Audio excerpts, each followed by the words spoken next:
Assalamualaikum warahmatullahi wabarakatuh. Kami dari kelompok 7. Pada video kali ini kami akan membahas tentang kearifan lokal mitigasi bencana kebakaran hutan. Definisi kebakaran hutan. Kebakaran hutan dibedakan dengan kebakaran lahan.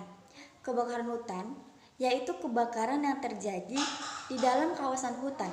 Sedangkan kebakaran lahan adalah kebakaran yang terjadi di luar kawasan hutan. Dan biasanya keduanya bisa terjadi baik disengaja maupun tanpa sengaja. Kebakaran hutan ialah terbakarnya sesuatu yang dapat menimbulkan bahaya atau yang dapat mendatangkan bencana. Kebakaran dapat terjadi karena pembakaran yang tidak dikendalikan, karena proses spontan alami, atau karena kesengajaan. Proses alami sebagai contohnya seperti kilatan menyambar pohon atau bangunan, letusan gunung api yang menebalkan bongkahan bara api, atau gesekan antara ranting tumbuhan kering yang mengandung minyak karena goyangan angin yang menimbulkan panas atau percikan api. Kebakaran yang terjadinya akibat kesengajaan manusia dikarenakan oleh beberapa kegiatan seperti kegiatan ladang, perkebunan, hutan tanaman industri, penyiapan lahan untuk ternak sapi, dan lain sebagainya. Saya Nurul Khofiful Bis akan menjelaskan apa saja penyebab kebakaran itu terjadi. Sebelumnya, saya akan menjelaskan terlebih dahulu 3 elemen penyebab munculnya api. Yang pertama, yaitu adanya bahan yang mudah terbakar seperti benda padat, cair, gas, atau logam. Contohnya kayak kertas, kayu, tekstil, bensin, minyak, spiritus, alkohol, sampah kering, daun, kain, gas LPG, dan lain-lain. Yang kedua, adanya sumber panas. Lingkungan yang memiliki suhu tinggi berpotensi lebih besar menimbulkan kebakaran. Sumber panas bisa berupa sinar matahari, konsleting listrik, panas energi kinetik atau gesekan, reaksi kimia, dan kompresi udara. Yang ketiga, yaitu adanya oksigen. Api bisa timbul karena adanya oksigen. Besar kecilnya kadar oksigen sangat berpengaruh pada munculnya kebakaran tersebut.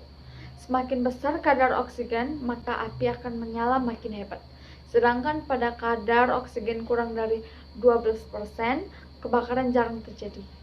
Dalam keadaan normal, kadar oksigen di udara bebas berkisar 21%, maka udara bebas memiliki potensi kebakaran yang cukup besar.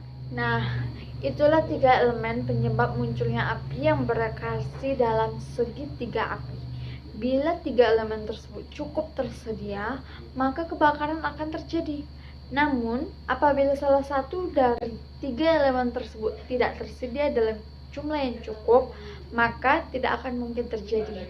Jadi, api dapat dipadamkan dengan 3 cara, yaitu yang pertama dengan menurunkan suhunya di bawah suhu kebakaran, menghilangkan zat asamnya, dan menjauhkan barang-barang yang mudah terbakar. Selanjutnya, saya Aprilisa Mutiara akan menjelaskan tentang tipe-tipe kebakaran hutan yang diantaranya ada surface fire, ground fire, dan crown fire. Nah, jika terdapat suatu kondisi bahan bakar dan cuaca yang memungkinkan terjadinya penyalaan api dan kebakaran hutan terjadi, dikenal 3 tipe kebakaran hutan, yaitu api permukaan, api tajuk, dan api dalam tanah. Berikut penjelasan dari ketiga tipe kebakaran hutan tersebut. Tipe yang pertama yaitu kebakaran permukaan atau surface fire.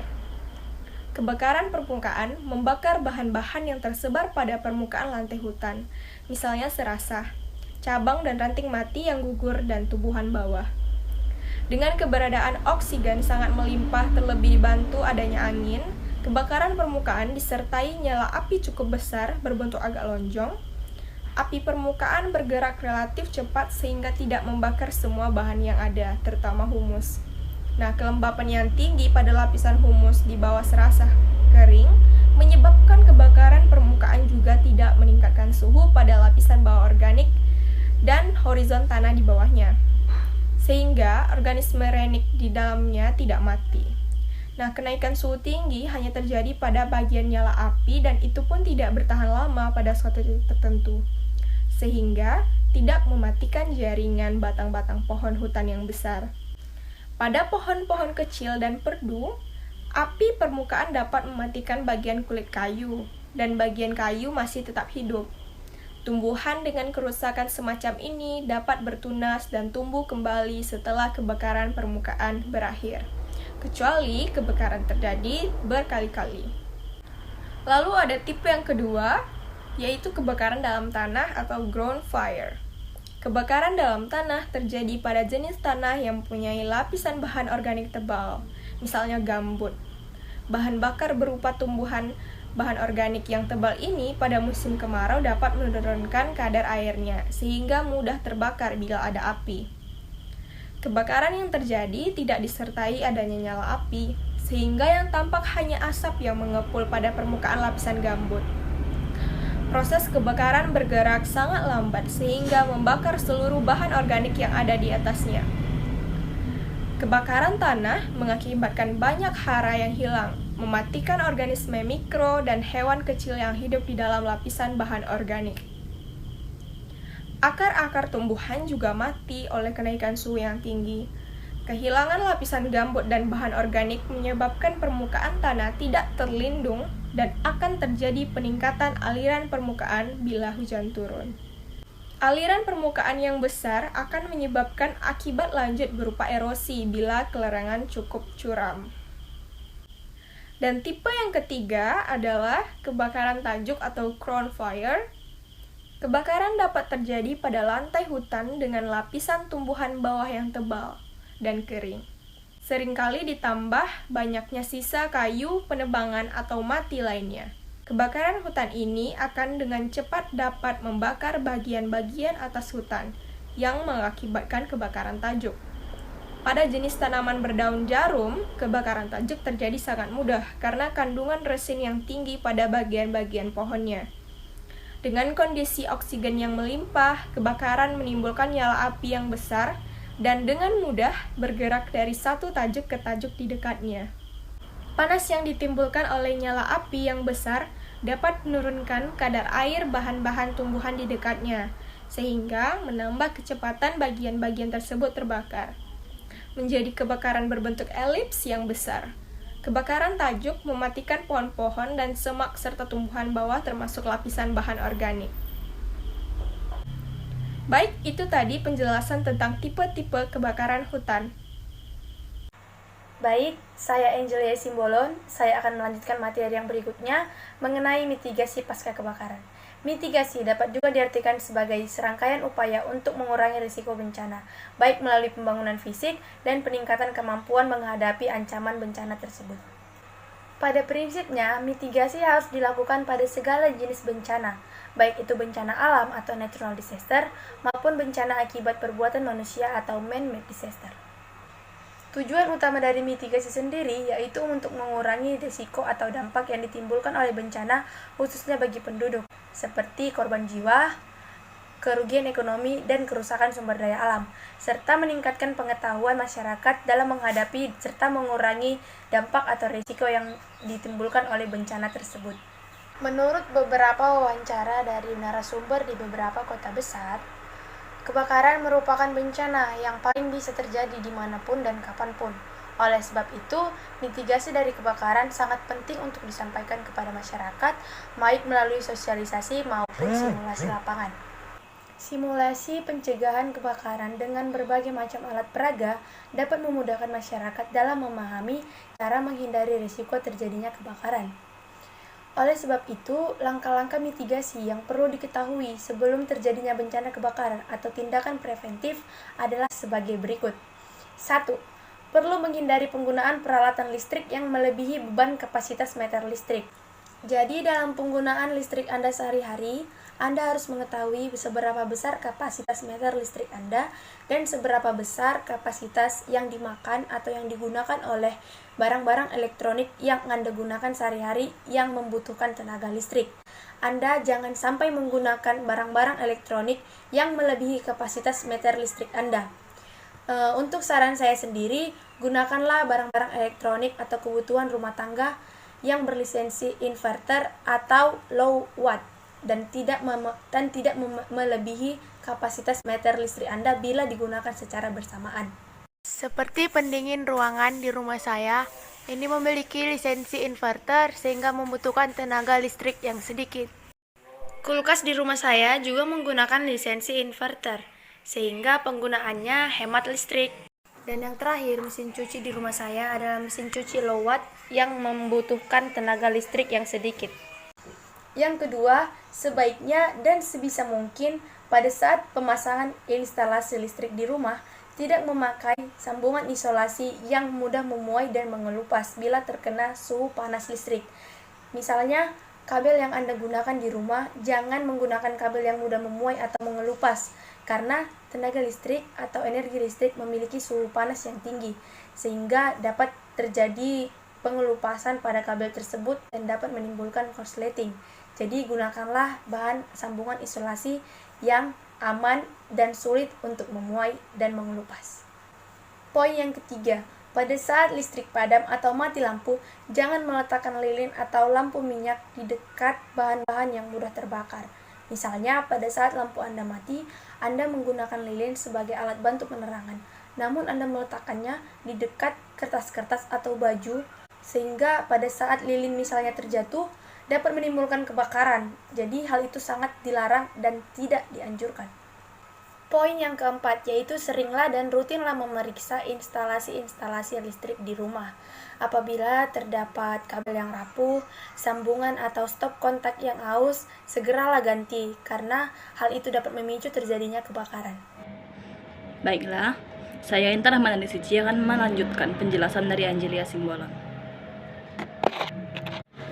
Untuk kelengkapan di dapur, kita perlu selalu mengecek keadaan tungku masak dan apabila ada kebocoran, sebaiknya diganti supaya tidak terjadi kebocoran. Kita juga perlu mengetahui alat-alat apa saja yang dapat digunakan untuk memadamkan api, seperti pasir, handuk basah, ataupun pemadam api. Ketika terjadi kebakaran, kita harus mengetahui apa yang harus dilakukan dan jangan panik. Misalnya terjadi kebakaran di dalam rumah dan kita terkunci. Kita harus dengan cepat mengambil handuk dan membasahinya untuk menutup api tersebut supaya tidak menyebar. Kita juga harus mengetahui teknik memadamkan api dan bagaimana caranya. Dan apabila terjadi di pemukiman besar, kita harus mengikuti langkah-langkah sebagai berikut yang akan dijelaskan oleh Gaho Firdaus. Baiklah, saya Firdaus Gaho dan saya akan menyebutkan beberapa langkah taktis yang perlu diketahui oleh anggota masyarakat apabila terjadi kebakaran, khususnya di lingkungan pemukiman. Yang pertama, jangan panik dan segera melarikan diri bersama anggota keluarga di tempat yang jauh dan aman dari kobaran api. Yang kedua, segera padamkan api dengan alat pemadam kebakaran yang ada seperti apar atau dengan karung goni yang telah dibasahi oleh air. Baiklah, selanjutnya bila kita menemukan kebakaran kecil seperti ini, kita dapat memadamkannya dengan kain yang telah dibasahkan oleh air seperti ini. Caranya adalah apabila kita melihat api kecil seperti ini, kita bisa langsung segera menutupinya dengan kain basah ini. 1, 2, 3. Dan voila.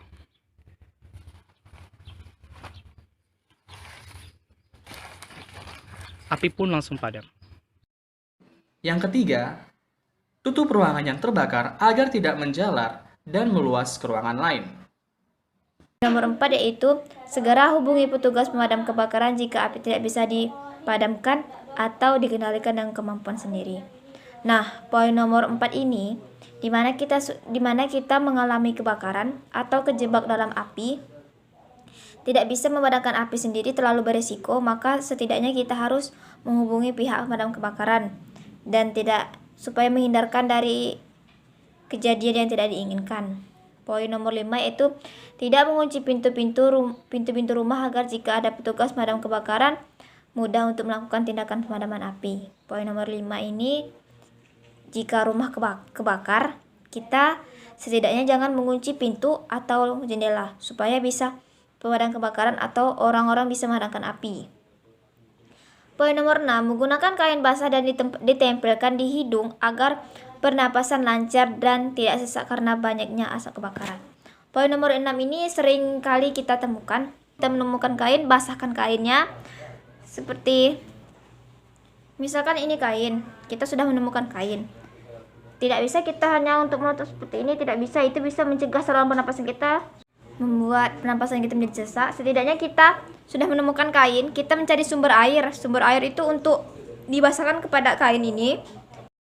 Fungsi dari kita menutup muka kita menggunakan kain basah itu supaya kita bisa menghirup udara, supaya kita tidak terlalu banyak menghirup asap.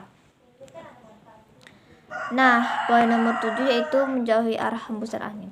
Poin nomor 7 ini, kita itu jangan terlalu dekat dengan api. Jika api sudah menjalar ke seluruh permukaan rumah, maka setidaknya kita mencari celah untuk keluar dari api. Dan jangan terlalu dekat dengan jendela ya, jangan terlalu dekat dari hembusan angin itu, dimana kita jangan sampai hembusan angin itu kan untuk memarakkan api, membesarkan api. Jangan sampai kita di tempat puncak penghembusan angin itu api itu bisa menjalar kepada kita sendiri. Sekian penjelasan dari saya. Wassalamualaikum warahmatullahi wabarakatuh. Terima kasih untuk yang sudah menonton. Kami mohon maaf atas segala kekurangan. Assalamualaikum warahmatullahi wabarakatuh.